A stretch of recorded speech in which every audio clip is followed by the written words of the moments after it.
সুপ্রিয় দর্শক, আসসালামু আলাইকুম। দেশ ও প্রবাসে যে যেখানে আছেন আপনাদের প্রত্যেককে শুভেচ্ছা জানাচ্ছে। আজকের নতুন একটি প্রতিবেদন দেখতেই পাচ্ছেন, আমার সামনে একটি আপু আসছে।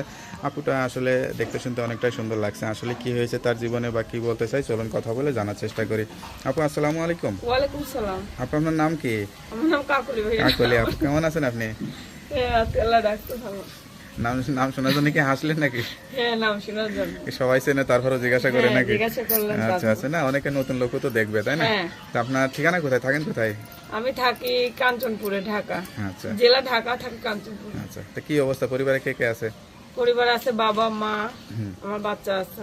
হুম, আচ্ছা। তা ভিডিওতে কি চিন্তা করে আসছেন? ভিডিওতে চিন্তা করছি যে একটা ভালো জীবন সঙ্গী খুঁজতে আসছি। কিরকম জীবন সঙ্গী? জীবনে তো বড় একটা সেক খাইলাম, আচ্ছা আচ্ছা এখন না বাহিরের মানুষের হাতে একটা সেক খাই।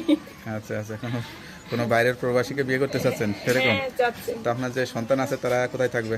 আমার একটা বাচ্চা তো নিয়ে গেছে, আরেকটা বাচ্চাটা আমার কাছে। আপনার কাছে আছে, তাই না? আচ্ছা, বাচ্চাটাকে একটা কথা বলি, হ্যাঁ, আমার খালি বলে যে আপনার টাচ ফোন নাই। আচ্ছা, আমার তো একটা টাচ মোবাইল আছে দোকানে, আমি তো টাকার জন্য আনতে পারি না। পেটে খাইতে পারি না, মোবাইলটা কিভাবে আনবো? যারা যোগাযোগ করে কিন্তু মানুষ বিশ্বাস করে না। ফোনে যোগাযোগ করলেও হয়। আসলে টাচফোন অনেকে আবার যোগাযোগ করতে চায়, কারণ অনেকে আসলে টাকা খরচ করে ফোন দিতে অনেক সময় লাগে, এই কারণে আসলে টাচফোন চায় আসলে। তা আমার না থাকলে আমি কি করবো? আচ্ছা আচ্ছা, তাই যে আজকে নতুন করে আসছেন, মনে আছে একটু নতুন সাজুগুজু করছেন নাকি এমনি সবসময় চলাফেরা করেন? না, এমনি করি না কখনো, এখন আসলাম দেখি কারোর তা চোখে এখন পড়তে পারি না। কিভাবে দিন কাটতেছে আপনার আসলে? এখন অনেক কষ্টে দিন কাটতেছে, যেহেতু সেলাই মেশিন নেই, বাচ্চার জন্য বিক্রি করে ফেলছি, অনেক কষ্টে দিন কাটে।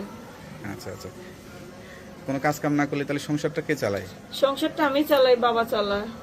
আচ্ছা, আপনার বাবা আছে। বাবা কি ভাবতেছে আপনাকে নিয়ে? বাবা তো ভাবতেছে যে যদি ভালো একটা জায়গা দিতে পারতো বা ভালোভাবে থাকতে পারতো, তো বাবা মাকে চায় যে মেয়ে বাচ্চা মা কাচ্চা বাবা তো খারাপ হোক। টেনশন হয়, এরকম মেয়ে আসলে স্বামী ছাড়া হয়ে ঘাড়ে থাকা এটা কষ্টেরই। এটা কষ্টের আচ্ছা, ব্যাপার। তো এখন কি আপনার কোনো কারণের জন্য মানে মনে কষ্ট হয় যে আমার কারণে সংসারটা ভেঙে গেছে, এটা মনে হয়? আমার কারণে কখনো সংসার ভাঙি নাই, এই জানোয়ারটার কারণে সংসার ভাঙছে। আচ্ছা, আপনি সব ঠিকঠাক মতোই হ্যাঁ, ছিলেন ছিলাম, আর কি, তাই না? কিন্তু তো এর আগেও তো প্রতিবেদনে আসছিলেন, সেখানে মানুষ কি বলছে? মানুষে কি বলবে ভাই, আমি তো চুরি করতে পারি না, যে চুরি করে তাকে তো মানুষ ভালোবাসে, আর আমি চুরি না করেও অপরাধী হই। উকিলের মতো আসামি একটা মানুষের, যেমন দেশি প্রবাসীরা যেমন আমাদের আসামি মনে করে, এরকম করে একদম প্রশ্নের পর প্রশ্ন করবে, তারপরে এত প্রশ্ন দিয়ে যায়, তারপর আমরা ভালো না। আচ্ছা আচ্ছা, আর যে চুরি করতেছে তারা ভালো, লেখাপড়া আমরা করেছিলেন? চুরি না করে আমাদের লেখাপড়া করার সুযোগ হয়েছিল? এবার নাম ঠিকানা কিছু জানি। লেখাপড়া করার সুযোগ হয় না, তাই না? তা এই যে বারবার প্রতিবেদনে এসে আসলে বিয়ে শাদী হচ্ছে না, জীবনটা সুন্দর মতো গোছাতে পারতেছেন না, তো এখন এগুলা ছাড়াই কি অন্য কোনো চিন্তা করার কোনো অপশন নাই? এগুলা ছাড়া এমনিতে আমি এম্বুটারি কাজ টাজ করি। সেগুলা করে কি জীবনটা নতুন করে সাজানো যায় না? এম্বুটারি এখন তো মেশিনটা হইলে তো এটা দিয়ে ভালোভাবে আচ্ছা, আচ্ছা, চলতে পারতাম। এখন মানুষের হাতে তো এখন আর কোনো কাজই চলে না। হ্যাঁ, বাংলাদেশটাও তো অন্য দেশের মতো হয়ে গেছে, হাতে তো কোনো কাজ করবো না। ডিজিটাল হয়ে গেছে আসলে। হ্যাঁ, হ্যাঁ, সব তো মেশিনে হয়। একটা মেশিন কয় টাকা লাগে? একটা মেশিন, ওই মেশিন কিনতে গেলে তো 25-26 হাজার টাকা লাগে। এই এটা মেশিন যদি ব্যবস্থা হয় তাহলে কি আপনি নিজের মতো চলতে পারবেন? হ্যাঁ, ইনশাল্লাহ চলতে পারতাম। একা একা চলার পরেও তো মানুষের একটা সঙ্গী লাগে, সেটাও তো আমি তো দরকার। একা চলতে চাই নাই, যে আমাকে মেশিনটা কিনে দেবে বা যে আমাকে দায়িত্ব নেবে, আমি তারই তো জীবন সঙ্গী হইতে চাই। আচ্ছা আচ্ছা, যাই হোক, ভালো চিন্তা, ভালো উদ্দেশ্য। তা এই যে আপনার এই উদ্দেশ্য বা চিন্তার কথা শুনে অনেকে যোগাযোগ করতে যদি চায়, নাম্বারটা তো দেওয়া যাবে?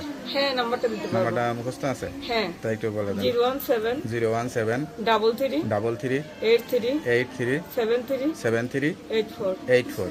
দেখ, নাম্বারটা তো আপনার কাছেই থাকে। হ্যাঁ, নাম্বারটা আমার এখানে অনেকে ফোন দেবে, যোগাযোগ করবে, আপনার কষ্টের কথাগুলো তাদের কাছে বলবেন। আসলে মানুষ এখন ধোঁকা খাতে খেতে এরকম হয়ে গেছে, কষ্টের কথা শুনলেও মানুষ মজা নেয়, মানে মজা পায়, এরকম হয়ে গেছে দুনিয়াটা আসলে। তা নামাজ কালাম পড়ে আল্লাহর কাছেও দোয়া করে কান্নাকাটি করবেন। আর কোনো কিছু বলতে চান? আর কি বলবো ভাইয়া? তোকে আপু ভালো থাকেন, দোয়া করি। আসসালামু আপনার ভালো আলাইকুম। থাকবেন। ওয়ালাইকুম আসসালাম।